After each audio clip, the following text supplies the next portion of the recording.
Social media पर एक video viral हो रही है जिस वीडियो में भाजपा नेता सागर रावत की कुछ लोगों से झड़प होती दिखाई दे रही है। इस पूरे वायरल वीडियो का क्या मामला है? सोशल मीडिया पर इस वीडियो को वायरल करने के साथ ये दावा किया जा रहा है कि सागर रावत के माध्यम से कुछ लोगों से अवैध रूप से पैसे की वसूली की जा रही है या फिर यूं कहें कि मांग की जा रही है। इस वायरल वीडियो की क्या कुछ हकीकत है, इस पर विस्तार से बातचीत करने के लिए हमारे साथ में भाजपा नेता सागर रावत मौजूद है। सागर जी, एक वीडियो सोशल मीडिया पर वायरल है जिस वीडियो में आप एक युवक से झड़प करते दिखाई दे रहे हैं। दावा किया जा रहा है कि आपके माध्यम से पैसे की वसूली की जा रही है। क्या कुछ पूरा प्रकरण है? नमस्कार।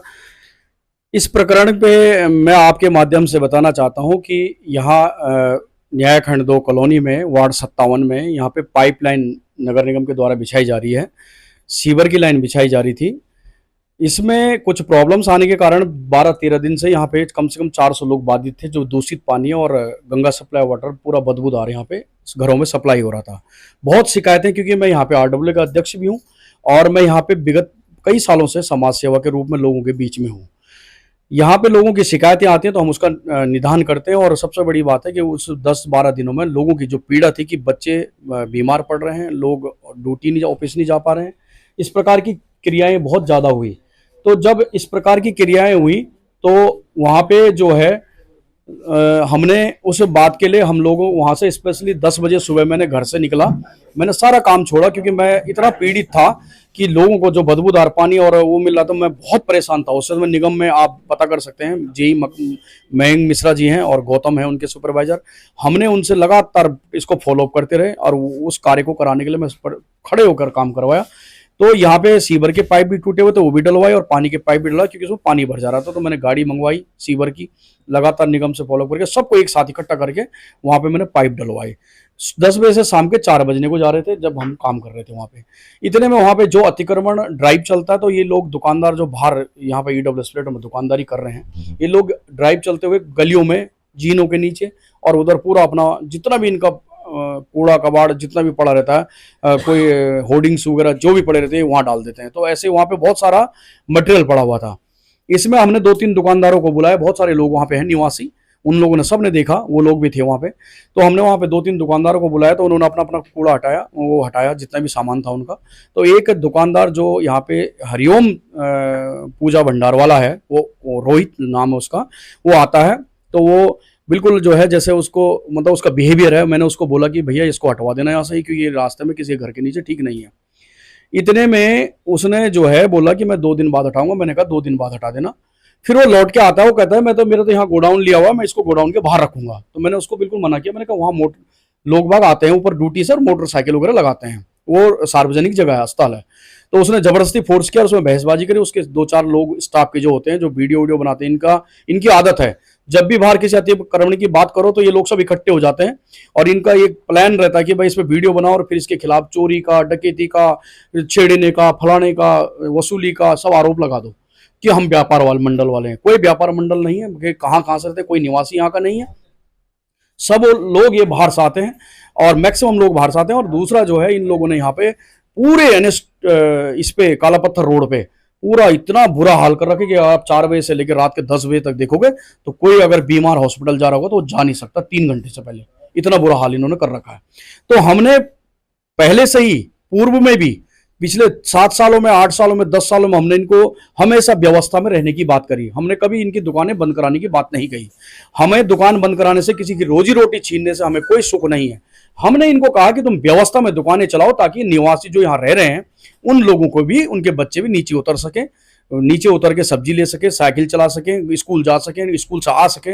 यहाँ बाहर दिन में बच्चे बाहर उतरते हैं सड़कों पे गाड़ियों से, बसों से, तो प्रॉपर उतर नहीं पाते क्योंकि जाम लगता है। तो बच्चे जल्दीबाजी में उतरते हैं। फिर इधर मार्केट की तरफ देखोगे तो पूरा मार्केट में बैठे रहते हैं, दुनिया भर के लोग बैठे रहते हैं इनके। तो बच्चों को डर लगता है, महिलाओं को डर लगता है।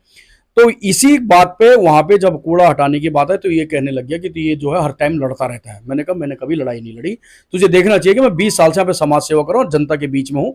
नालियां, सीवर, पानी, हमने यहाँ ट्यूबवेल लगवा दिए भाग भाग के जीडीए से, हमने निगम में भागते हैं।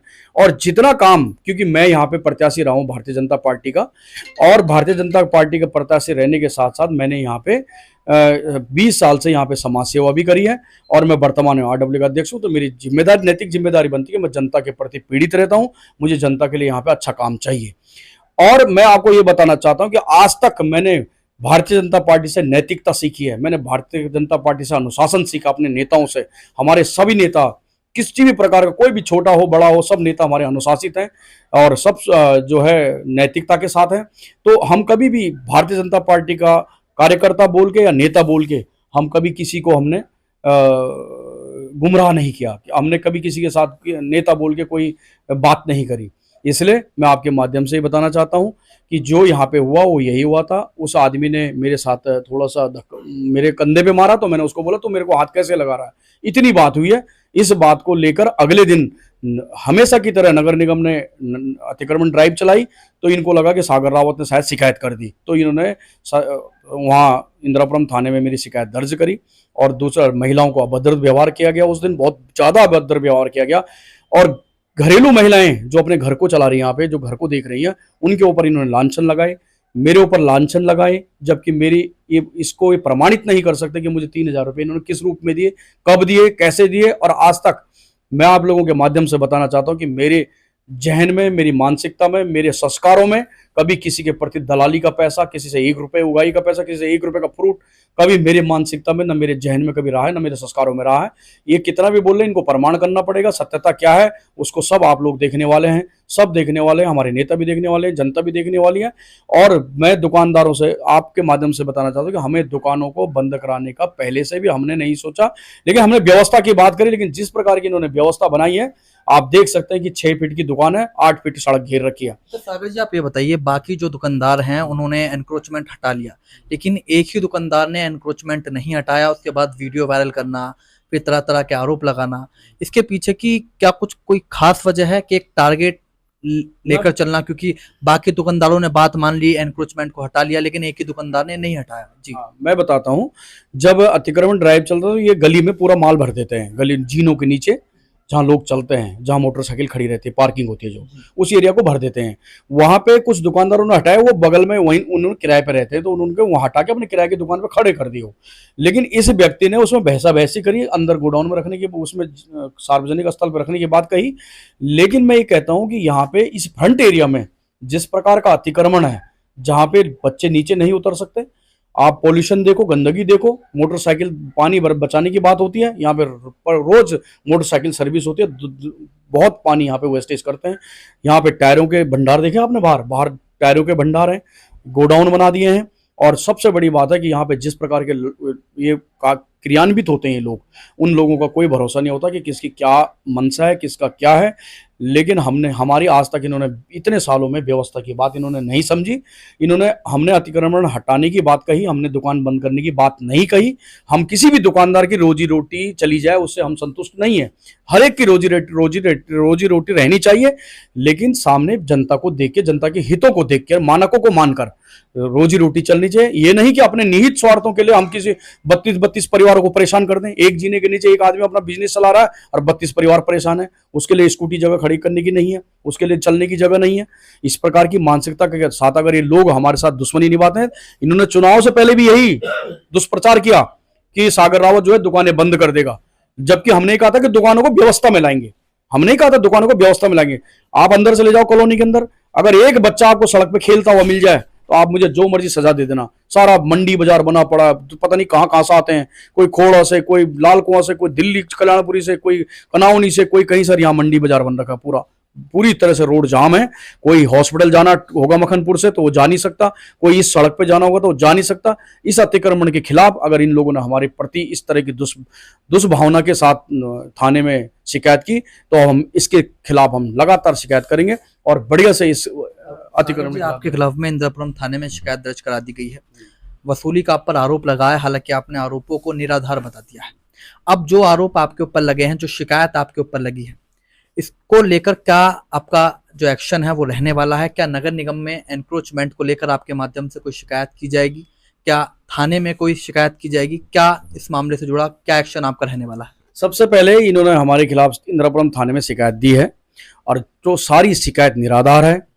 इनको डर भी नहीं लगता कि हम गलत हैं और उसके बाद भी हम सही आदमी के खिलाफ शिकायत दे रहे हैं। सबसे बड़ी बात तो इनकी है कि इनको डर भी लगता है। ये कथाकथित गुंडागर्दी करते हैं, कथाकथित ये यहाँ पे सोशल मीडिया चलाते हैं, कथाकथित ये मीडिया को देते हैं। और मैं मीडिया के पत्रकार बंधुओं से, छायाकार बंधुओं से भी ये निवेदन करना चाहता हूँ कि कभी भी किसी व्यक्ति की अगर वो प्रतिक्रिया लेते हैं तो व्यक्ति में अपने आप में एक वजूद वाला हो, वो उस व्यक्ति का अस्तित्व हो, उसके बारे में पहले आदमी स्वतंत्र है, लोकतांत्रिक देश है। लेकिन जिस प्रकार की मानसिकता के साथ यहाँ पे इस व्यापार मंडल को चलाने के लिए कोई सोशल मीडिया चलाता है या पत्रकार बंधुओं को अपनी प्रतिक्रिया देता है, वो सबसे ज्यादा यहाँ पे गलत है। सबसे बड़ा गलत वही है। वो सारा लोगों का यहाँ पे एक रैकेट चलाता है। इस रैकेट को चलाने के लिए अगर कल को किसी के साथ कोई घटना घटती है, जिस प्रकार से इन्होंने मेरे को डराने का काम किया है, मेरे को यहाँ पे धमकाने का काम किया है, मेरे को यहाँ पे मारने की बात कही है, उस प्रकार से यहाँ पे अगर ये रैकेट जैसे चलता है, इनका एक साथ झुंड में आ जाते हैं, एक साथ खड़े हो जाते हैं, तो कल को अगर कोई क्राइम होता है तो उसकी जिम्मेदारी कौन लेगा? मैं कानून का सम्मान करता हूँ, न्याय संगत करता हूँ। कानून सबसे बड़ा है हमारी नजरों में, लेकिन न्याय संगत। हम कानून के खिलाफ कभी भी अगर कोई बात करी होगी, कानून खिलाफ नहीं करी होगी, कानून के किसी भी व्यक्ति के साथ बात करी होगी तो हमने न्याय संगत बात करी होगी और किसी की गरीब आदमी की पीड़ा को समझते हुए हमने बात करी होगी। हमने गरीब लोगों के साथ, जितने भी लोगों की जरूरतें हैं, उन लोगों के साथ हम खड़े होते हैं और हम उसके हमेशा होंगे। कोई हमारे को कितना डरा ले, धमका ले, कोई हमारे खिलाफ इस जो वसूली का आरोप लगा रहा है उसको आप प्रमाणित कर दें, सत्यता कर दें, मैं जैसे सजा आप कहोगे मैं उस सजा के लिए तैयार हूँ। चुनाव का भी जिक्र आपने किया कि चुनाव के दौरान भी जो है आपके खिलाफ में दुष्प्रचार किया गया, तो क्या कहीं ना कहीं विपक्षी पार्टी से मिले हुए लोग हैं, ये कहा जा सकता है? ये विपक्षी पार्टी से मिले ही लोग हैं, ये अवसरवादी लोग हैं, ये अवसरवादी कार्यकर्ता हैं।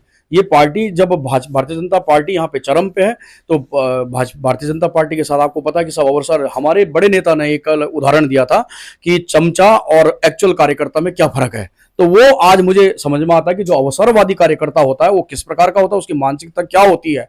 हमने जब यहाँ पे काम किया है, हमने यहाँ पे बिना पद पे रहते हुए भी इस कॉलोनी के अंदर अपने हाथों से हमने 1.5 फीट की यहाँ पे गंदगी निकाली अपने हाथों से, जब नगर निगम की गाड़ियां नहीं चलती थी। तो जब हम लोगों के लिए काम कर सकते हैं यहाँ पे, अब यहाँ कॉलोनी के अंदर किसी भी प्रकार की जनमानस की कोई परेशानी रही हो, कोई आस पड़ोस का झगड़ा हो, किसी का सीपेज की प्रॉब्लम्स हो, किसी का कुछ हो, तो उसमें जब हम लोग हम पे भरोसा करके यहाँ आ सकते हैं, तो क्या इनकी बात को कौन सत्यता मान लेगा कि हमने किसी से वसूली के लिए दलाली करी? हमारी नजर में, हमारी जहन में, हमारे चेहरे में अगर आपको एक भी बार ये लग जाए कि मैं दलाली करने वाला व्यक्ति दिख रहा हूं, तो आप मुझे जो सजा देंगे मैं उसके लिए तैयार हूं। लेकिन ऐसे कथाकथित रैकेट से जो ऐसे सिंडिकेट चलाते हैं, ऐसे सिंडिकेट वाले लोगों को कभी भी किसी प्रशासन को हो चाहे अधिकारी को माफ नहीं करना चाहिए और इनको जरूर सबक सिखाना चाहिए और इनको अनुशासन पे लाने की बात है, इनको अनुशासन पे लाना भी चाहिए। हम एक बार फिर आपके माध्यम से कह रहे हैं, हमें किसी दुकानदार से कोई प्रॉब्लम्स नहीं है, लेकिन जनता के साथ, जनता के हितों को देखकर दुकानदार को भी सोचना चाहिए कि हमें किस हद में रहना है और किस प्रकार से हमें यहाँ पे अतिक्रमण को इस तरह से बढ़ावा नहीं देना। इतना लंबा चौड़ा अतिक्रमण करके देते हैं, सड़क 8-8 फीट घेर देते हैं, उसके बाद फिर हमें आंख मिचौली दिखाते हैं, तो ये कहीं न्याय नहीं है। ठीक है, बिल्कुल। आप भाजपा नेता सागर रावत इस वक्त हमारे साथ मौजूद थे। सोशल मीडिया पर हो रही वीडियो वायरल में जो वसूली के आरोप लगाए गए थे वो सागर रावत ने निराधार बताए हैं। सागर रावत के मुताबिक बीते कई दिनों से न्यायखंड 2 वार्ड 57 के जो लोग हैं वो दूषित पानी पीने को मजबूर थे, जिसकी शिकायत नगर निगम में की गई थी। नगर निगम अपनी टीम के साथ पहुंची और जो सीवर का पानी है उसको साफ करने के लिए, उसको ठीक करने के लिए काम करने लगी। इसी के साथ में नगर निगम की टीम के माध्यम से अतिक्रमण हटाओ अभियान भी चलाया गया, जिसके बाद में पूरा मामला हुआ। कुछ दुकानदारों को ऐसा लगा कि सागर रावत के माध्यम से विशेष तौर पर किसी को टारगेट रखते हुए शिकायत की गई है, लेकिन ऐसा नहीं है। नगर निगम के माध्यम से स्वयं ये कार्रवाई की गई थी और साथ ही साथ सागर रावत ने ये दावा भी किया है जो वसूली के आरोप मेरे ऊपर लगे हैं, यदि कोई व्यक्ति प्रमाणित कर दे जो सजा मेरी होती है उस सजा को भुगतने के लिए मैं तैयार हूं। सवाल यही है कि अब गाजियाबाद की स्थानीय पुलिस इस मामले में क्या कदम उठाती है। कैमरा पर्सन दीपक कुमार के साथ सिटी न्यूज के लिए मैं विशाल रावत।